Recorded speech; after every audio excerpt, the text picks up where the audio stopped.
The night Serena Vale arrived at the old apartment, she was carrying one suitcase, a dying phone, and the last few dollars she had left in the world. She had no idea that the quiet man opening the door for her was about to become the most important person in her life. And he had no idea that the young woman standing in front of him was the one person capable of saving him from a life he had already given up on. Rain had turned the streets silver beneath the yellow city lights as Serena stood outside the worn brownstone, staring at the handwritten sign that simply said room for rent. She had called the number only 20 minutes earlier, terrified that the room would already be taken. The rent was almost suspiciously cheap compared with everything else she had seen, but desperation had left her with very few choices. She had lost her job 3 weeks earlier after refusing to participate in a fraudulent financial scheme, and the company had made sure she looked like the problem when she walked away. She had spent the last of her savings paying for a tiny motel, and now even that was no longer possible. When the door finally opened, she expected an elderly landlord. Instead, she found Adrian Cross, a 38-year-old man with tired eyes, neatly styled dark hair, and the expression of someone who had forgotten what it felt like to trust another human being. Before we continue, if you believe that kindness can give people a second chance and that sometimes strangers become family in the most unexpected ways, please like, comment, share, and subscribe to Kindness Legacy. Your support helps us bring more emotional stories of hope, courage, and human connection.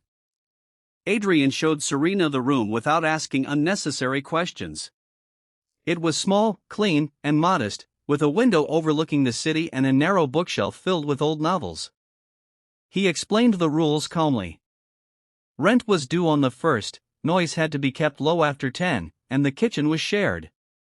Serena noticed something strange almost immediately. The apartment looked like someone had once loved it deeply but had stopped caring about it years ago. There were beautiful wooden floors beneath the dust, expensive-looking furniture hidden under plain covers, and framed photographs turned face down on a shelf. It felt less like a home and more like a museum of memories Adrian was trying not to see. Serena handed him the first week's rent and apologized that she could only pay the rest after finding work. Adrian looked at the money, then at her tired face, and quietly handed half of it back. He told her she could pay the full amount when she was stable. Serena protested, saying she didn't want charity, but Adrian simply told her it wasn't charity. It was trust, and trust was something people desperately needed when their lives were falling apart. That first week was awkward. Serena kept to herself.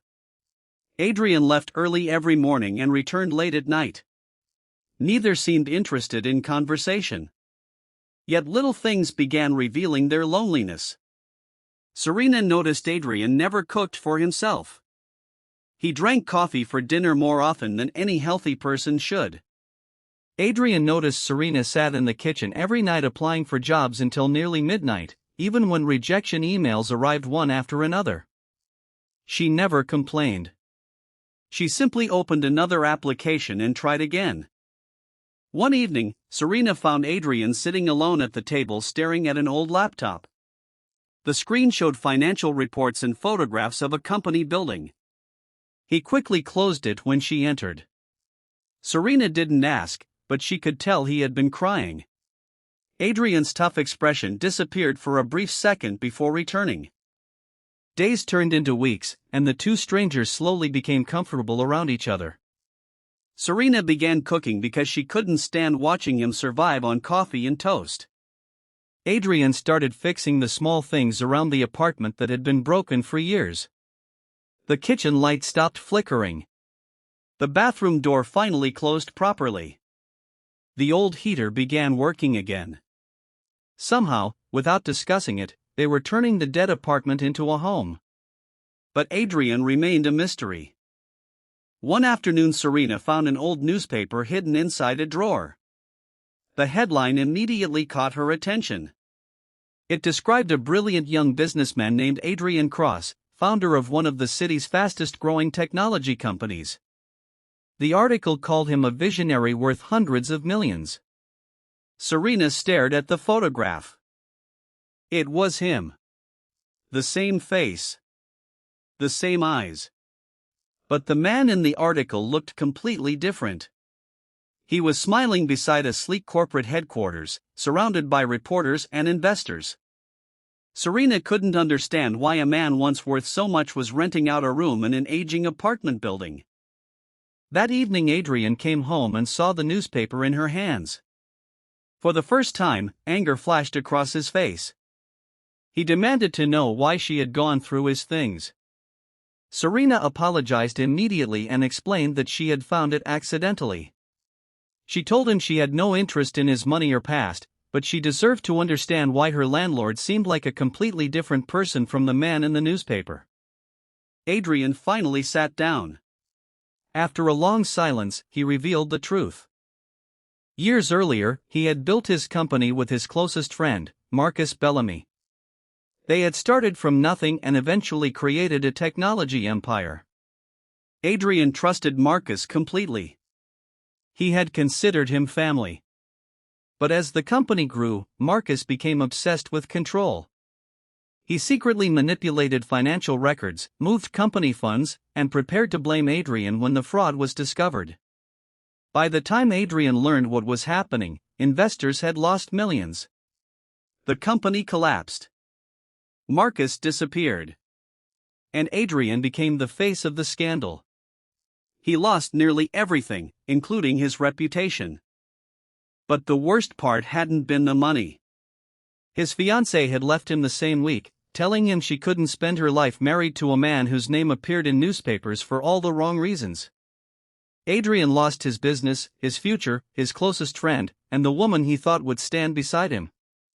He had never recovered. Serena listened without interrupting. When he finished, she didn't tell him to move on. She simply told him that being betrayed did not make him a failure. That sentence stayed with Adrian.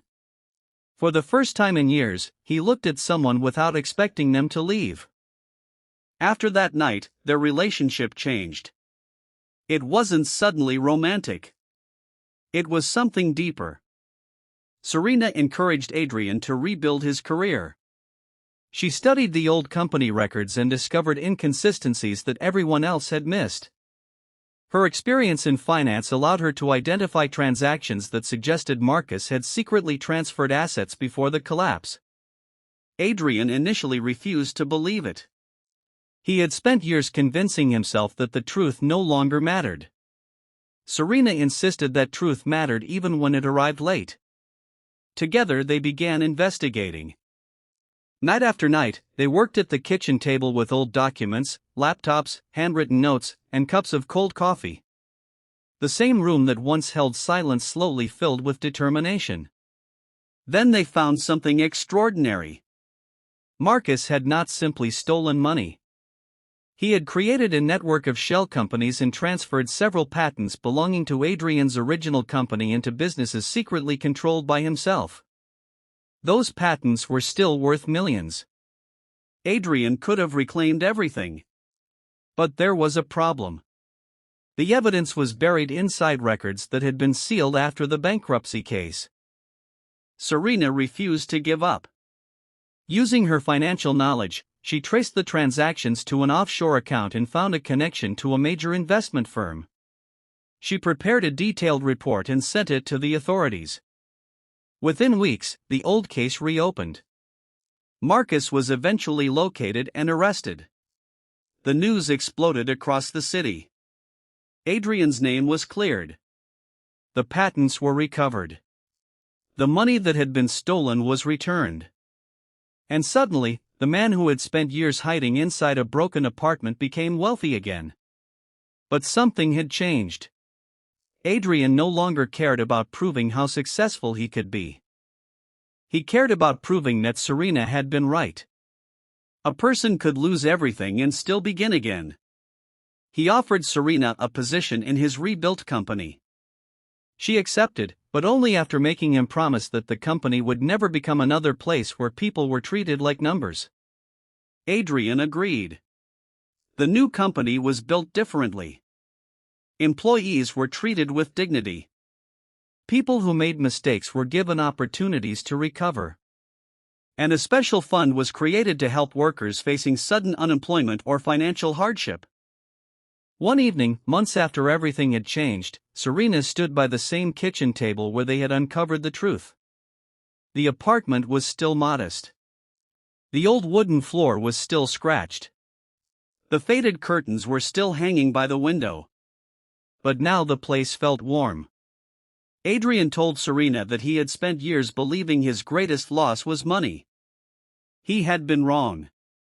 His greatest loss had been his ability to trust. And the greatest thing he had regained was not his fortune. It was hope. Serena smiled and admitted that when she first moved in, she thought she was renting a room from a broken stranger. Instead, she had met someone who taught her that being betrayed doesn't mean you have to become bitter. They stood quietly for a moment as sunlight poured through the window. Two people who had entered the apartment carrying completely different kinds of pain had somehow helped each other heal. Sometimes life doesn't send a miracle. Sometimes it sends a stranger. Sometimes the person standing at your door with one suitcase and nowhere to go isn't entering your life to take something from you. Sometimes they are arriving to remind you of the person you used to be before life convinced you that you had to stop believing in people. And that was exactly what happened to Adrian Cross. Serena came looking for a cheap room. She found a home. Adrian thought he was renting out part of his apartment. He unknowingly opened the door to a second chance. Their story proved that broken people are not worthless, mistakes are not the end, and trust can sometimes return through the most unexpected person. So, if this story touched your heart, please like this video, leave a meaningful comment, share it with someone who needs hope, and subscribe to Kindness Legacy. Every engagement helps these stories reach people who may need their own reminder that life can begin again. Special request: comment "Second chances are real" red heart if you believe that even broken hearts deserve another beginning. Because sometimes, the person who walks into your life as a stranger becomes the reason you finally stop running from your past and start believing in your future.